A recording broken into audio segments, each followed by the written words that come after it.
While Grey's Anatomy has often put its interns in difficult situations that could only see them fail throughout its 20 seasons, the medical drama's season 20 premiere also highlighted one side of things never taken into consideration. Grey's Anatomy season 19's finale ended with an impossible situation for the interns, as Lucas and Simone tried to save Sam's life while Mika kept Teddy alive after she collapsed just before cutting into Sam. A big question Grey's Anatomy season 20's premiere needed to answer entailed their fate, as all 5 from the new class acted in ways clearly against the rules.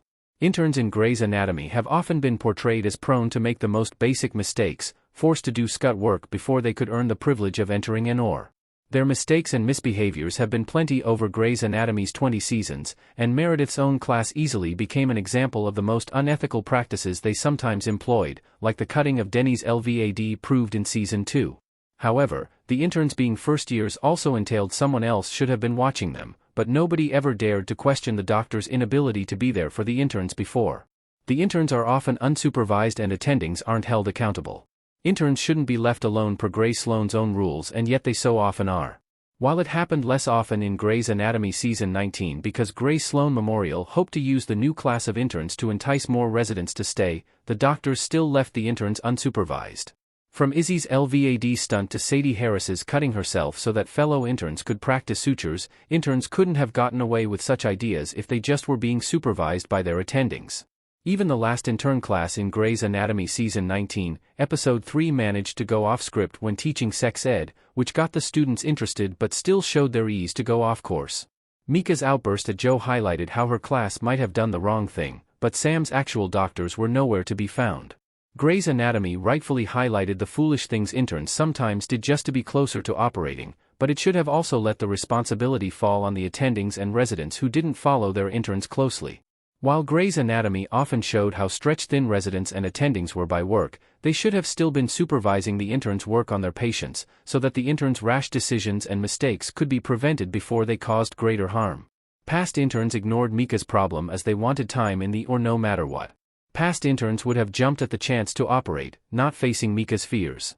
Camilla Luddington as Joe Wilson and Midori Francis as Mika Yasuda in Grey's Anatomy season 20 episode 1.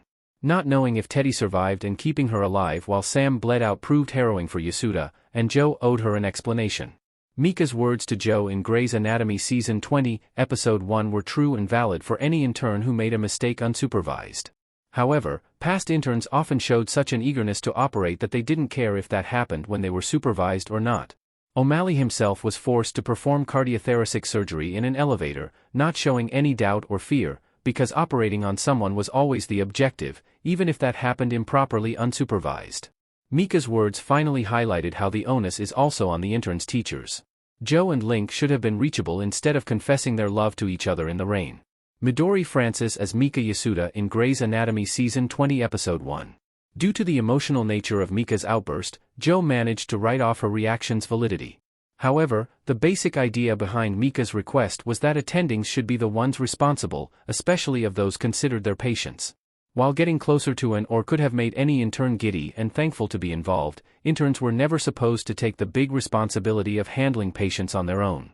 Doctors repeatedly highlighted throughout Grey's Anatomy that Grey Sloan was a teaching hospital, but Grey's Anatomy season 20, episode 1's events showed it was almost only in name in that case.